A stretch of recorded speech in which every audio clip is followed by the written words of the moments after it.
Welcome to Alex and Annie, the real women of vacation rentals. I'm Alex, And I'm Annie. and we are joined today with Calvin Tilokee, who is the CEO of Revpar Media. Calvin, it's great to have you on today. Hello. Hey. Yeah, it's great to be here. Happy to get into this with you guys. And I like how you said it sounded like a Real Housewives intro there.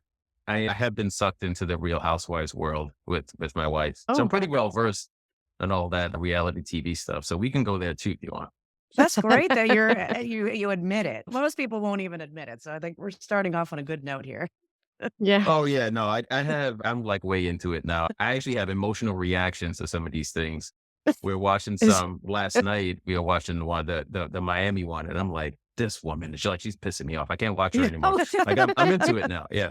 yeah. So addicted. we have to know which is your favorite city? The favorite city as a show. Yeah. They're all pretty entertaining. I would have to say probably Potomac. Oh, They're Okay, yeah, interesting. I went to school in the Maryland area, oh yeah. and I went to an HBCU, so I think I can relate to them Yeah, a that makes lot more Yes. sense. than everyone else. Like I Yeah, get it. Like Yeah. 90% of the girls I went to school with were like Were this. those? Oh, Um, yeah. they yeah, were yeah, them. yes. I can predict the behavior pretty quickly on that one. But Nice. but they're all really good. They've all got some really good characters, and yeah, some really bad ones too. But it's good entertainment.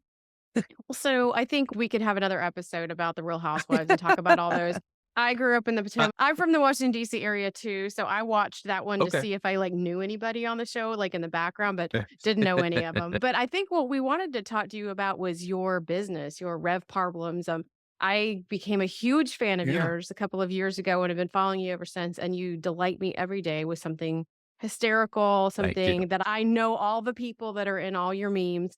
So I appreciate those. But why don't you tell Yeah. our listeners are mostly vacation rental folks, so not hotel Mhm. people. So tell us a little bit about you and your business.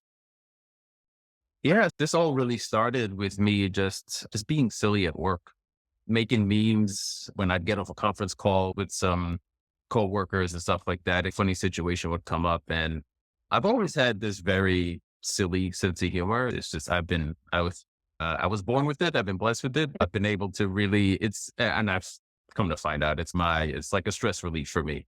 When things get tense, I'm usually the person that will cut a joke and kind of, so it's just, you get off these stressful calls, budget calls, forecast, things happen. And I found a way to just turn those into jokes. And this originally started out as a Facebook group, very small with the company I was with at the time. And I did it with the intention of having the whole company just dump memes into this group and we'd all have a laugh. But after a while, it became my group. People just started calling it my group because I was the only one who could make one every day. Right. And I realized that I have a skill for this. I have some creativity that I tapped into that I didn't really realize I had up until then. But anyway, long story short, it went to Instagram. This is maybe 7 or 8 years ago. I moved it to Instagram because it was a small group and because everyone knew who I was and where I worked. They thought the incidents I was joking about happened at that hotel. So one morning, my analyst walks in, not hello, good morning, nothing. She's freaking out. She's like, what did I do? I'm like, hi, I have no idea what you did. First of all, good morning. And she's like, so you mean? I was like, it was a joke. I think I said when your analyst forgets to put in a rooming list or something like that. And I was like, no, I'm just joking about a situation. We've all been there. I was like, no, you didn't do anything wrong.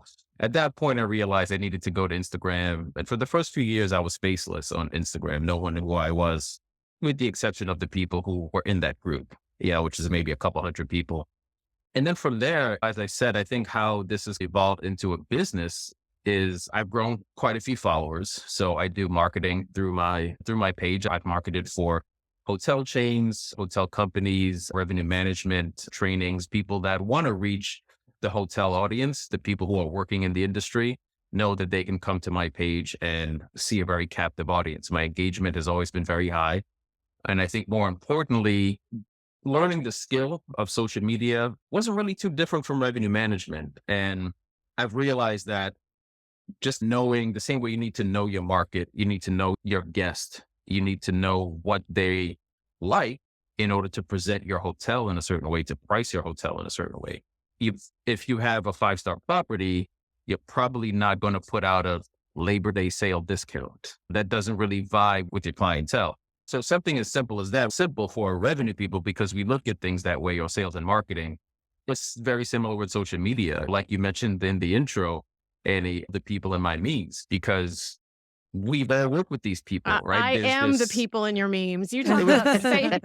I think the thing that I love is I've done revenue and I've done sales, and Okay. I see the dynamic between revenue is always cringing their nose up at sales when they're asking for an extension on a room block, and sales is always Right. cringing at revenue management saying, you can't have more rooms and we're going to raise the rate. And so I just remember looking at all of those and I'm like, oh my God, that happened to me. And so I see where your coworker was coming from, that she Yeah. took that internal, because I absolutely looked at some of them and I'm like, he's been in some meetings with me recently. You know what's going on. So I think you took like real world scenario and you made it like it's regular. It's happening everywhere in every property across the country all the time. Yeah, Um, absolutely. I saw one Absolutely. today that I love it, and it's always I worked at a Expedia for several years, and I remember when we would go in and Mm. try to convince brands to run promotions. And so I saw one today that had like OTA promotion. It's a girl dancing in like a sailor outfit, and the hotel Oh, revenue yeah. manager is like staring at the OTA, smiling, and the brand girl is giving them the hotel the evil eye, like, you're not supposed to be doing that. And I was like, oh my gosh, I just so remember like getting hand slapped because the brand would call and go, you're not supposed to be doing any of Yeah. that. So Yeah. it's all Yeah. great. No, yeah. You send those emails straight to the junk file. I'm I, sorry, we Yeah. didn't get didn't them. even see it. I We don't know Yeah, what we you're didn't talking know. about. Yeah, Yeah. or So, you'd run those overnight promos with the right. OTAs, and Oh, yeah. I don't know what After happened. I hours, wasn't even here. it turned off and on. I don't know. You must have been drinking when you looked that up, right? But you Exactly. talked about you Exactly. could get followers. You've got 25,000 plus followers on Instagram, so it's not Yeah. anything to shake a stick at. You've Yeah. turned this into quite a little business. Yeah, it's grown steadily. I would say there were two periods where I grew a lot. There was one year where I just challenged myself. As I mentioned before, it was like I could do one every day. And I was like, why not two every day? Let's see if I can do two a day. And it was just like a personal challenge. It wasn't really with any intent behind it other than let's just see if I can do it. And I was posting twice every day. And again, like a true revenue manager, I timed those, right? So again, it's knowing your audience. I would post it at lunchtime, and I posted at around 5 o'clock when everybody was on their way home. So I know that you're either on break, you're on your phone, or you're on your commute and you're on your phone. Yeah. So doing that for about a year consistently, I went from about 4,000 followers that year to went close to 10,000. It was over 9,000 by the end of that year. Awesome. So I Wow. grew about 4,000 followers in 1 year. And it's been consistent growth ever since then. And then again, during the pandemic, I got maybe between March and May of 2020, I probably got about 5,000 followers. Wow. I think That's incredible. during that time, people just needed that comic relief more than ever. Mhm. And yeah, it was shooting up. I would pick up my phone every morning, and it Yeah. was like another 200 or 300 followers. And on average, I get maybe 200 a month new. I was getting that every day for a while. I was like, what is happening? I haven't even done anything Yeah. differently. Yeah. But Yeah. looking back, I think that's what it was. I think we were all looking for that community, people doing like a lot of live videos, virtual happy hours and stuff. We all missed that personal connection. Yeah. And I've always built it with the intent of having a community. Mhm. I always said this, as you mentioned before, Andy, like every hotel in this country, and I even take as far as I don't care where you are in the world. If you work in a hotel, you're having the same problem. Mhm. Revenue and sales are having the same fights. Front office and guests are having the same fights, the same complaints. Housekeeping and front desk are fighting about who's going to check the discrepant rooms. It's all the same everywhere. So we have that common thread. And I think someone mentioned it a while back and called it the biggest inside joke on Instagram. And I think that's what it is. If you're in the industry, they're super funny. Yeah. If you're not, you might get it. But yeah, I think if you've been in these situations, you know exactly what it is and that I'm trying to convey with these situations. Yeah. So, I think having a lighthearted approach to things obviously goes a long way with people, because at the end of the day, it's like Andy and I got great advice when we first started the podcast from Stuart Butler, who you might know from Fuel Travel. used to be a fuel travel back in the day, hotel marketing company. But Mm. he said that your podcast, the first goal is that you need to entertain people, right? And then the second goal is information. But if you're just Right. information first and then you entertain, you're not going to keep people coming back. And so we've always taken that approach of we want this show to be fun and lively and conversational. And I think that that resonates. And certainly the way that you're doing it with the comedic part has resonated too. But I am curious. I saw on your LinkedIn you were with Highgate for several years, and Correct. Highgate has they're in the vacation rental space. I don't think that were they in vacation rentals when you worked with them, or was that okay? Well, no, that's new. Yeah, that definitely happened after I was there. So that's a company I referenced earlier when I was telling the story. So I was with Highgate at that time, and at the time, Highgate's way bigger now than it was then. But even then, I was in New York, and they have hotels all the way as far as Hawaii, and Yeah. we'd all see each other once a year at a conference. So it was a way to keep everyone together. But no, at that time, they weren't as big as they are now. And I know that, yeah, they had this whole vacation rental arm of the business, but that's new to me. Yeah, that's not something I was involved in when I was there. Okay, gotcha. Yeah, so you took your comedic talent, you took your revenue management talent, and you merged them together, and you have Revpar Media. And so when you and I had done our pre-talk, you talked about you do a lot of consulting, so you've taken this Mhm. over to a whole nother level. And so, do you think that the comedic value that you're bringing is what opened the doors for people to want to have you? And because you mentioned to me that you actually are helping people with their social media, like you figured out what the secret sauce is, and then you can go in and help them. But are you doing just the Mhm. social media? Are you doing social media and revenue management? What all does your consulting include? So Revpar Media started out as a social media marketing agency, and that's the main lane. We'll call that the best available rate segment. That's 80% of what I do. Right. That my whole idea that was all born out of working on the hotel side, being the revenue manager, and working with a lot of the agencies. And what I've discovered is the agencies, they know social media, they know cadence of posting, obviously quality of content, but they didn't know the hotel business. And I worked at a couple independent properties where we ran into an issue of having a lot of followers, but very low engagement. So if anybody out there doesn't know, for me, that's a pretty everyday term, but engagement is how much someone interacts with any particular post. So for example, this property at the time had about 18,000 followers, and you'd get 6 likes on a post, Hmm. 8 likes, and one comment.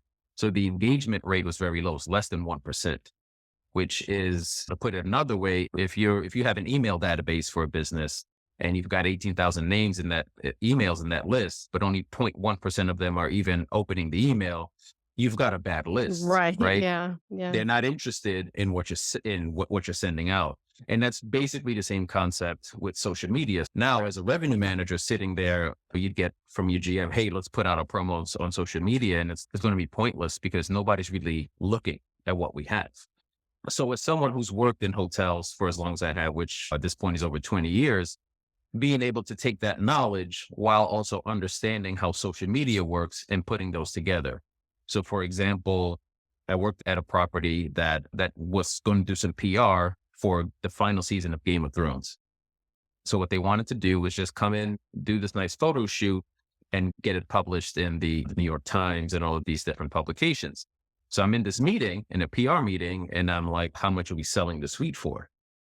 And everybody went quiet because they had no intention of actually selling it. It was just, hey, these are some Oh, cool pictures, which is great, but you've got to have that bottom line. Like, how is this going to impact your bottom line? yeah. And I think that in a nutshell is what Revpar Media is all about, is you can have the pretty social media stuff, but how do we get people in the door? How do we turn that into money in your pocket for the hotel? So what we ended up doing with that Game of Thrones suite is that show came out on a Sunday night. It would air on Sunday night, which is a dead night in most hotels in most markets. So what we did is, if we could operationally pull it off where we could decorate that decorate that suite every week, we sell it. We sold it for $1,800, $2,000 a night. It came with a full spread dinner. We put the flags up. We put all the banners for all the different Game of Thrones houses, goblets, wine. huge turkey leg and stuff like that. So we really played into the whole medieval thing.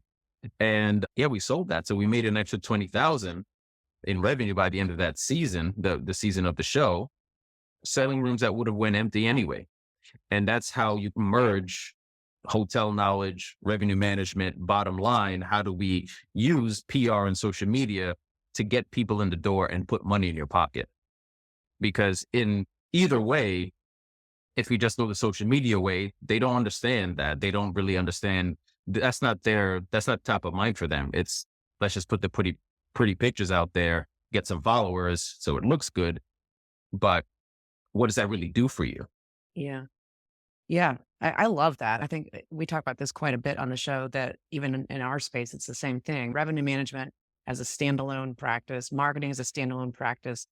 They're both equally important, but just on their own, that's not going to move the needle. They need to work together. Right. I don't know that I've seen Exactly. quite that level of creativity, or not often in our industry. So I think maybe that could be something that we're working towards to promote, because I think that is, and obviously there's more flexibility in a hotel type of a property where, you Mhm. can do things like that versus independently owned properties. Makes it a little bit more complicated, but it's definitely a skill set. It's a very different way of Yeah. looking at things, but it makes sense. Yeah, absolutely. Like I said, you've got to, I think between my experience of being a creator on Instagram, as well as all the hotel knowledge, I fall right in the middle and I see both sides of it. Because the mistake we made on the hotel side was nobody really has the time. We're constantly short staffed, or we'll just we give it to the youngest person in the Right. hotel and say, Yeah. okay, you're the social media person now. And it's a multi-million-dollar asset, most of these hotels. The last couple of hotels I worked at, talking about a budget of $18.5 million Yeah. Yeah. in top line revenue. And you're giving that to a 20-year-old kid who that's not their full-time job. You bought them to be a sales coordinator or front office manager or whatever it is. But hey, also we want you to market this multi-million-dollar product on social Right. media that has billions of people on it, and expect results. It's just that it doesn't work. So then we just give the agencies to do it, but we don't give them any direction either. These are our peak seasons. This is the customer base that we have. We're a luxury hotel, or we're corporate. Our guests are mainly male, female, age demographics. These are all things that you, as a marketing person, as a revenue person in a hotel, we know this stuff because that's how we price. That's how we know what packages to come up with. But we didn't give any of that info to the social media team and just say, hey, do it. Yeah. So we've got to merge the two. And I think because of my experience on both sides of it, I fall right in the middle. So that's what Revpar Media is all about, is really using social media to help hotels to really make it part of the marketing funnel and treat it as a vehicle that can drive guests to your properties. And you took the part of the business that the sales team would always look at and go, oh, they're a thorn in my side, and vice versa. You took the part that was generally reserved. Again, the revenue management was reserved for the spreadsheet nerds, the revenue, the numbers people, and you made it Right. fun. You made it a lot of fun. And I think what's really interesting is on the vacation rental side is that our team's properties are pretty lean and mean. There's the revenue manager, is the salesperson, is the owner relations, is Right. a lot of times the actual owner of the company. So I think Mhm. on our side, we've all learned to do multiple things. So there's not a siloing that the hotels might typically have just by structure. They have everybody, there's different Right. departments. And so what you've done is done something that we had to do just based on the way our business model works, is that you have lots of inventory and a little bit of staff, whereas at hotels, you have a Mhm. lot of staff and a lot of inventory, and you balance it out. I think making it fun, again, we talk to different people all the time, and they different pieces of the industry. We had somebody recently talking about safety, and we're like, he's making safety sexy again. I was like, I don't know that it ever was sexy and went away, but it's sexy again. So you've made Bringing revenue management bringing fun. sexy back in, Bringing Yeah, sexy that's back. right. bringing Exactly. safety back. Exactly. Exactly. I actually had to ask you, I was looking at your website, because again, you've got a lot of different stuff that you do. You have a little Yeah. store, so you sell some Yeah. shirts and fun things, really cute stuff. But your logo is the dog. Tell me about the dog. 'Cause I love him. He wears a tie and a suit, and he's just adorable. Is it your dog, So or that's where did he come from? he was my dog. He passed away 4 years ago now, I think. Hmm. Yeah, 2019, early Okay. 2019. But yeah, his name was Snarf. So for anybody who Snarf. knows anything Snarf. about that, obviously I grew up in the 80s. There was a show called Thundercats, and there was a character called Snarf. If anybody listen to it, go out and That's Google him. hysterical. So you'll see what he looks like. Because when we got him, he was this big, and he's had this huge white mustache. It was just like, Yeah. and the character on the show had a similar kind of mustache. But yeah, so I used him as the logo because at the time I was actually a few years back, I had a few different channels. So I had Revpar was with the memes. I had originally what was called Revpar Travels. So when I would travel, I'd do hotel reviews and stories and things like that. So we used him as the logo because he was a very, very chill dog. He was very, very discerning about what you would feed him. I always joke this dog could never be poisoned because he would sniff everything that you would stick next to him. And by comparison, we had another dog at the time who would just, no matter what, you could give her a stone and she'd eat it. And then she'd realize, oh no, this is inedible, and spit it out. It would take his time over everything. And if it wasn't up to his standards, he was like, no, I don't want her. So it was just a way to, because he had that personality of, hey, I'm choosy about what I do. I was bringing that to my travel blogs and stuff like that as well, because as a hotelier, we're going to be pretty picky about where we stay. Yeah. Yeah. Oh, for sure. We'll notice all the little things that may not be up to par at a hotel or vacation rental or something like that. Yeah. And then I think I made him the logo shortly before he ended up passing away. He had cancer at the end. Oh. So we knew we were on borrowed time. So it was just a way to keep him around. And just use him as my logo. I got verified a while back on Instagram, and I had to change the logo, and that hurt because it has to be your face when you're verified. Right. And I was yeah. like, oh man. I wondered that. I'm glad you said that because I remember you did. That's how I first noticed that it was your actual logo, like your logo, but you went away and put your face in there. Okay. Appreciate it. Yeah. So if you guys on the page, you'll see it on the highlights. I use him as he's still on the highlights when I do the hotel reviews. I had a great artist make a bunch of logos using him years ago. So he's got one in the suit. He's got one in like pajamas. Oh, Those I are for love the that. hotel reviews. I've That's got one, great. when I go to do the restaurant reviews, he's got a little bib on. Yeah. So I've got a bunch of different ones. He's got one with a Hawaiian shirt for like travel stuff. You're So giving I us had a lot of way fun too with many it. ideas right now. I know. right? Yeah. I've seen our We're logo. huge dogs. It's We're two big cartoons dog and we people. have a dog. So yeah, Yeah. we did. Yeah, That's no, awesome. I love your logo. I'm seeing it on the back of your microphone there. It's pretty cool. Yeah. Yep, right there. Yeah. Yep. So, Calvin, tell us your take on short-term rentals and revenue management. I think it's interesting when we get to talk to people that are on the hotel side, but I know you don't really work in short-term rentals, but do you follow any of the trends, or what do you see as going on in the revenue management side of short-term rentals that is interesting to you?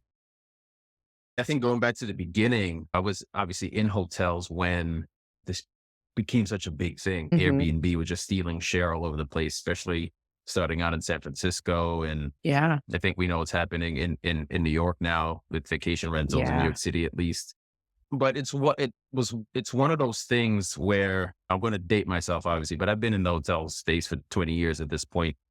We're notoriously, if I generalize the industry, we're very slow to react to new things in the market. Yep. I remember when TripAdvisor first became a thing, and I was speaking to managers at the property I was at that time about, hey, start to look at TripAdvisor. Oh, that's just where people go to complain. Yep. Brush it off. We just blow it off. Now, I think we all know how important reviews are. TripAdvisor is number one, but this Google reviews is social media. People leaving comments on your Instagram or Facebook pages. So now reviews drive almost everything.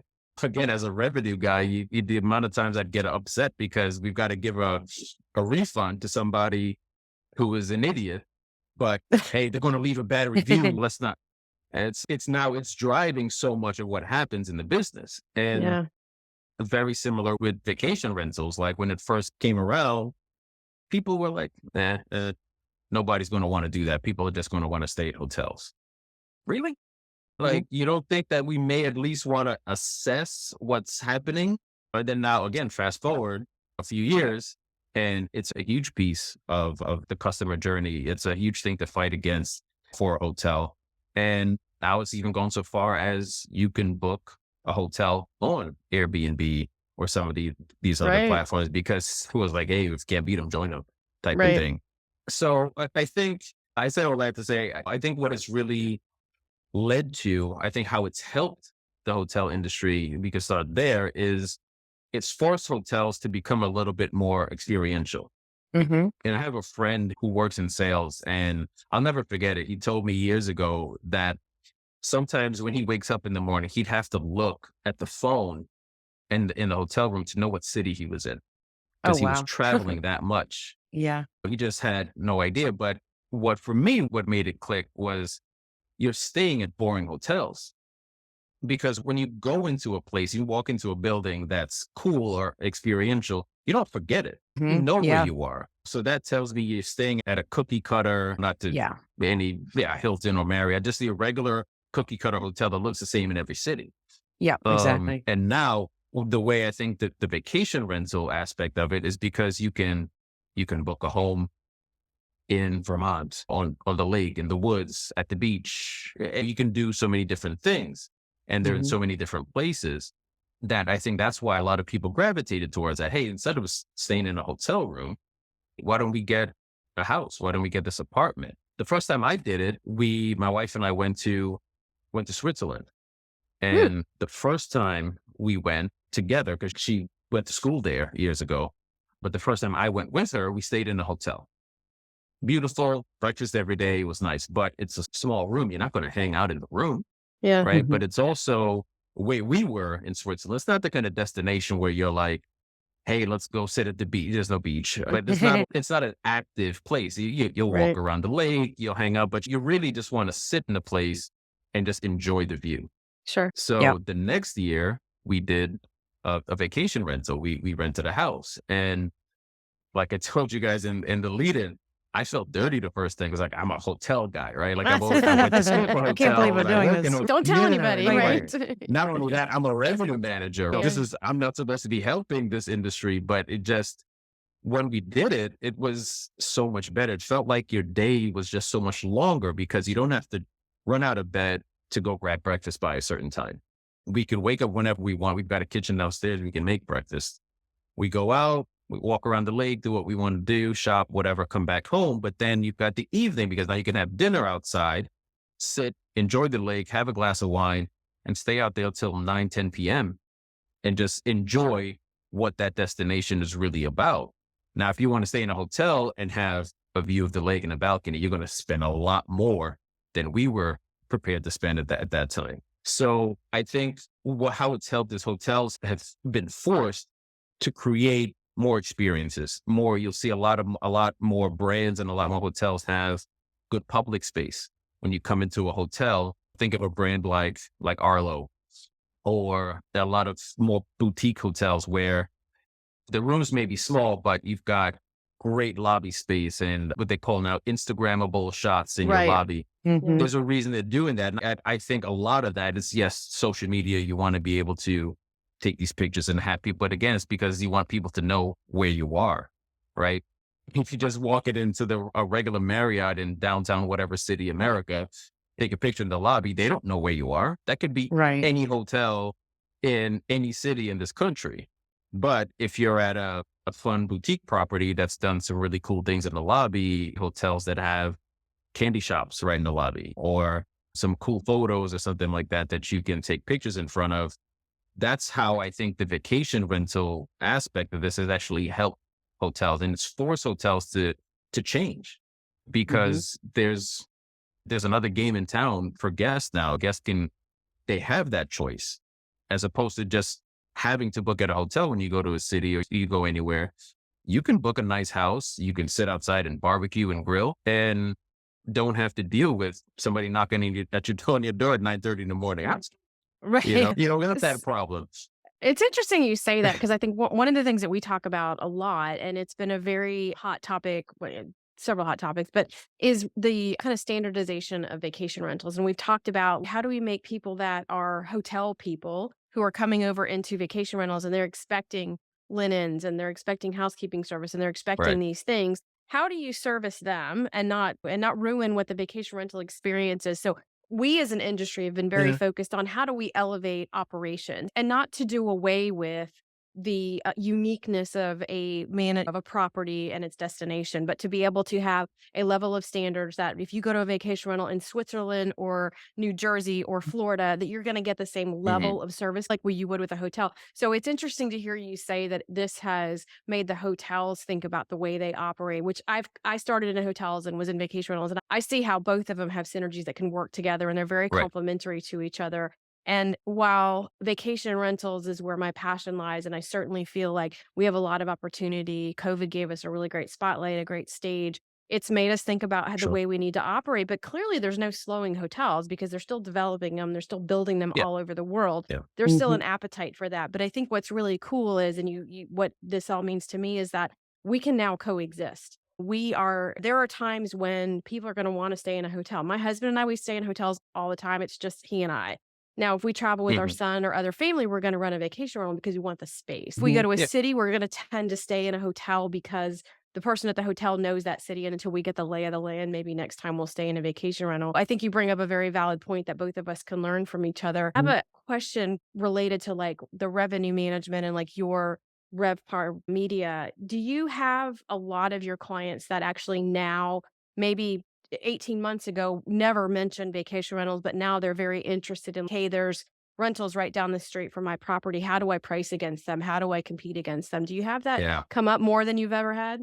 I would assume so, but Yeah, it depends on the market. I think to the point you just made, you tend to have less of that in bigger cities, but I have some clients that are in smaller markets, middle America, and you'll definitely have to look at it. You have no choice but to look at those stuff. And even going back again to the beginning when you had more of Airbnb starting out and stuff like that, cities like New York and San Francisco, you would find yourself looking at these listings and pricing because people for the same $300 you were charging, somebody could have an apartment Mhm. with a kitchen or something like that, and it's in the building next to you.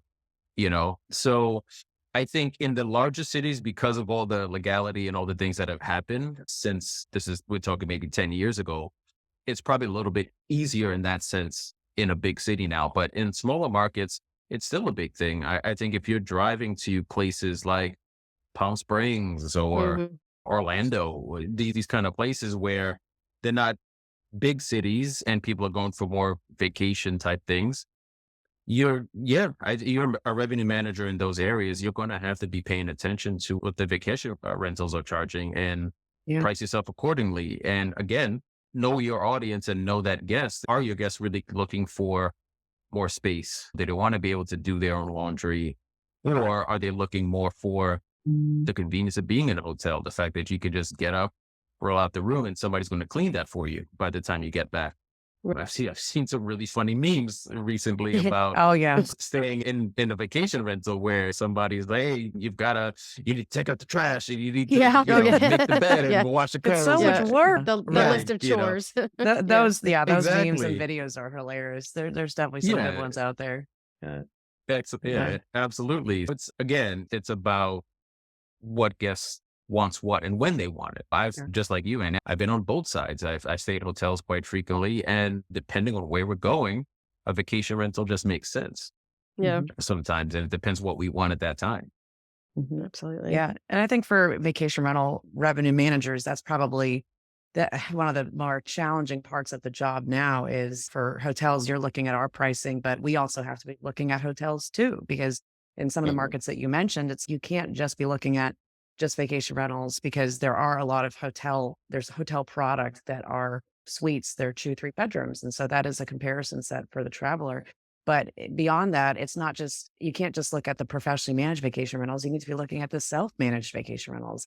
And I know at Yeah. Casago, that's one thing that is definitely in our core competencies there and strengths is really looking at those comp sets within a market and looking at the hotel, looking at the star data, looking at transparent, looking at key data, depending on what market, which one makes the most sense to compare.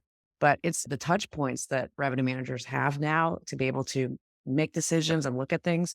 I guess if you're a revenue manager, it must be great because you can see things a lot easier than you used to be able to. But Yeah. at the same time, Mhm. it's gotta be overwhelming. Would you agree that with so much information, like are revenue managers just completely stressed out these days?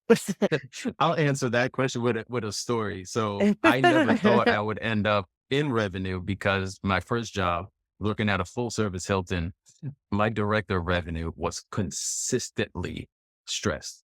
Yeah. This man would Yeah. walk in, like he'd walk in, his hair be perfect, sits in his office and his he's I was like, that job sucks. Relax. Yeah. Never You know, doing that. that's exactly what I told myself as a kid coming out of college and trying to figure out what avenue to take in this industry. Was like, could I go into sales or I want to go into operations? And then I was like, I would never do revenue. I was like, that guy is always stressed out. And I could understand why. There's a lot to look at. There's a lot of pressure, right? Because then you have to not only manage all these channels, there's more and more channels every year. If it's not, again, dating myself, but I remember before OTAs were a thing, it was the same reaction. Yep. It was like, people are just going to call hotels. Yeah. Okay. Yeah. Yeah, that's right. Yeah. Now We fell asleep at 30% the of your wheel there. business, Right. big Yeah. time. And then why are these commissions so high? Because we acted like we didn't need them, and everybody was like, "Wait, I can book this from my phone. Whatever happened to call somebody? Yeah, I think I'll just do that." Yeah. But anyway, that's only going to become more and more. The more tech forward the world becomes, the easier it is going to be for people to check different things. If you had to go like back in the day, if you had to go to the library to get on a laptop to check the vacation rentals in your area or versus the hotels, you're just going to call somebody. Nobody's going to do that. But now we've got all this information at our fingertips. You can go on an OTA and see vacation rentals and hotels next to each other. Yeah. Yeah, it is tough. Yeah, I'm sure there are plenty of stressed revenue people out there because it's just more and more to look at. And while you're trying to do that, you've got sales knocking on your door asking about an extension of a cutoff date. It's Right. there's only so much a person can handle. Yeah. And an owner saying, "How are you going to increase my revenue by 20% next week alone?" Right. Yeah. And as soon as you get off that phone call, sales is waiting for you to say, "Oh, we need to lower the rate for this group because we have to preserve the relationship." Right. Exactly. You know? Yeah. And I think to I'm be trying to honest, preserve my job. Okay. there's a lot of in my experience in the Myrtle Beach market, I know this is similar to where Annie is too in Panama City Beach, but there's a lot of properties that kind of sit in that hybrid space that they are run more like a hotel, but they are vacation rentals, but they've got a front desk and people check in there and they more prescribed hotel based revenue management, I would say, and software choices and things like that. But there's a lot of finger pointing. These departments are quite large with resorts that are, ran that way. And there's always a problem with something, but it's definitely a stressful job. Yeah, glad we're in that's one of marketing. those things. I've had a lot to say on that over the years. To me, that all comes back to leadership. Yeah, and communication. We do a terrible job generalizing the industry, but we're talking 20 years. I can name you 2 hotels where I got a proper onboarding experience when I started in a role. Oh, wow. Where they would take you around the property and you'd have to maybe spend a day with every department to see how this all works. Luckily for me, one of those properties was the first property I worked at, and I was the reservations manager. And I spent the day with front office. I spent a day with sales. I spent a day with housekeeping. And I'm glad I got that experience because that's how you see how everything works together. And don't get me wrong, there's reasons for that. We're constantly short-staffed. We're constantly having to turn over people. So we don't always have the time to train every single person properly. However, if we want to eliminate this problem of all the silos and every department arguing with each other, the reason that happens, and I see it all the time on my Instagram page, is because people don't understand what the other job is. Yeah, exactly. And they assume it's easy. I've gone to bat many times for salespeople. I actually, a couple of years ago, a colleague of mine, you may know Ken Patel. He's the CEO of EV Hotels. Yeah. So Ken did a poll on his LinkedIn page asking who should get the most credit when the hotel hits a financial goal, like a perfect sell or hidden forecast or budget like that. He did a poll, people could vote. Housekeeping got over 20%. Wow. Front office got a little bit less. General manager got like 4%. Sales got 2%. Wow. That's very And interesting. Yeah. yeah, and these are the people who are following and interacting with a page Yeah. like Ken's. These are people who are in the industry. These are Yeah. VPs, these are GMs. And it's, wait a sec. I honestly, it, it bothered the hell out of me. And I talked about it on my Instagram page, and I ruffled a lot of feathers because I'm like, you either don't understand the business you're in. I don't even know if there's another option. You don't. Yeah. Yeah. I'm Yeah. like, if you think a housekeeper plays a larger role than a salesperson in meeting a financial goal, what are we talking about Yeah. here? Yeah. But as people don't get it, they think sales is just going to happy hour and client lunches. Mhm. And while I joke on that all the time, It's they're not that. Yeah. they are jokes. You know what I mean? That's what it was one of those things. I could joke on my family. You can't do that. You know? Yeah. Exactly. Yeah. Exactly. But I've seen it's sales is such a tough thing to do. Yeah. The constant rejection, the Mhm. constant preparation. Will take you 8 months to land a piece of business. And all we need you to do at the front desk is check them in properly. And sometimes y'all can't do that.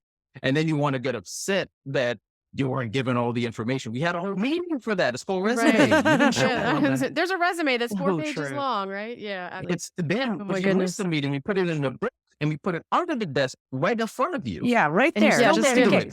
right. Yeah. And I think the issue is not enough people have done enough roles in this business. Right. Yeah. Agreed. I'm fortunate that I went to hotel school. So I've worked Mhm. front desk. I've done housekeeping. I've done everything except night audit and engineering. So we wouldn't want me fixing anything. Just ask my wife. We would want, Yeah. wouldn't want me. Yeah, would be there would no working pipes in that room. But to eliminate that problem, we've got to get back to like mentorship. We've got to get back to these manager and training programs where you Agreed. would have people Yes. work Yeah. around Yeah. the hotel because they don't understand. Mhm. The joke I just made, if those front office people that are checking in these guests, they understood how hard it was for you to land that piece of business and how long it took, they would treat it much differently.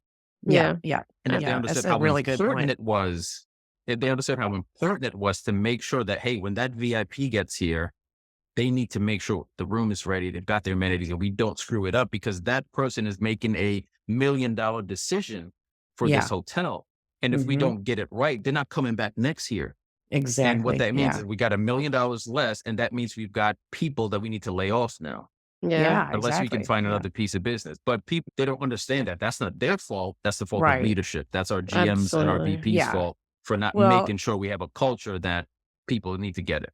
Yeah. yeah. And it's the famous line, it's not my job. That's not my job. And I think a lot of people, if they're not brought up the way that you mentioned of when you first started at the one property that did onboarding correctly, if you're not being shown the full circle and scope of what the business is, you just don't have that appreciation or understanding of it. And I think that just inherently creates silos. And it also creates arguments within the same company when it's like you're all fighting for the same thing, but it becomes Right. just more infighting at the end of the day. Right. And we see Yeah. that in vacation rentals too. To be honest, even Oh, I'm in sure. roles that I've been in, I've never been in operations. I've only ever been in marketing, but in a lot of companies like that we're in, marketing and operations are definitely very much same thing. They're very separate. I went to Costco University back in December and got to really live in the field of operations and got to see all the things that go on in the day to day of maintenance and housekeeping. And I was blown away. I've been in this business for 14 years and I had no idea some of the things that they have to go through. Yeah. And I think Yeah. everybody, really, no matter what industry you're in, I think it's just important to be able to have that full scope of what the business is. And it just takes Absolutely. leadership to know to take that time in the beginning to get people on the right path. That's, Like I said, there's a lot of reasons why it doesn't happen, but at some point we've got to just suck it up and realize that, hey, this is only creating more. So it's Yeah. Yeah. we've got to take that time, even if that means, hey, your GM's got to work a front desk shift Yeah. because we need to make sure that these people we've hired understand the business. And that's also why there's so much turnover, because if you Yeah. just get thrown in at a desk, you haven't been taught, what you're doing or how important is that role is, you get bored or you get Mhm. frustrated. People are yelling at you all day. You don't see Yep. that this is going anywhere. You leave. And then we fill Yeah. that position again. We do the same thing. Absolutely. Yeah. Yep. Vicious And, circle. Yeah. Yeah. yeah, Yeah. exactly. So what's next for you with Revpar Media? Do you think you'll branch out into vacation rentals? Do you think you just want to stay in the lane of hotels? Like, where are you going to take this? I'm not picky. There's vacation rentals out there that need social media Yeah. management, 100%. revenue. Yeah. Yeah. Yeah. Yeah. Absolutely. And I think it's even more important because you don't have that hotel thing behind you. You don't have Mhm. what we would call the billboard effect. It's further down that line of the difference between a branded hotel or an independent hotel. Again, the good thing about those cookie cutter Hiltons and Marriotts is that you know what you're getting and Yeah. everybody knows them. You know where to find them. They're easy, right? You open up a Hilton, you flip the lights on, people are showing up because, hey, I know what I'm getting at a Hilton. If Yeah. you're an independent hotel, you've got to do a lot more work. You've got to do Mhm. PR, social media, email marketing, because nobody knows who you are. So you need to explain what that is. But at least they know you're a hotel. If you're at a vacation rental, not a lot of people even know what that is. What am I getting? Am I getting an apartment, a house? What does it look like? There's a lot more work to be done for those type of properties to be successful. And I have seen a few. During the pandemic, we were going to Vermont a lot. And a Mhm. few of the ones that we found was because the owners had a social media page for Yeah. the property. So they would have Okay. pictures of the different rooms and the Right. views and little tours. But that's definitely an area I think there's a lot of room for improvement. But yeah, I'm not just a hotel guy. I'll social media market anything. So bring it I at Good love me. that. deal. Yeah. You Yeah. know what? Honestly, Calvin, we would love to have you come to one of the vacation rental Yeah. conferences. I know the vacation rental data and revenue management conference in December would be a great one for you to attend. That's Yeah. Okay. in Nashville in Nashville in December. December. Yeah, and I Yeah. think it would be Oh, great to involve more conversations and panels that bring mhm. different sides of revenue management, and that typically has not yet been done at the conferences that I've been to. But I think there's a lot to be learned from both sides, and I think the perspective of putting a creative spin on it is definitely something that is not talked about a lot. So hopefully we can get you Great. down there. Yeah. I've been to Nashville once. I Really? absolutely That's it? loved it. It's a Wow. great town. Yeah, Yeah. we have a great time every Yeah. time we go. So I So think it would be I'm great to in. have Alex, Annie, and Calvin hit Nashville. We can go down to Broadway and Yes. do some social media Th- from there. That Yeah. sounds like a great time. Count me in. All right. Awesome. Calvin, you mentioned before we got on that you had a project or an announcement or something that you have coming up.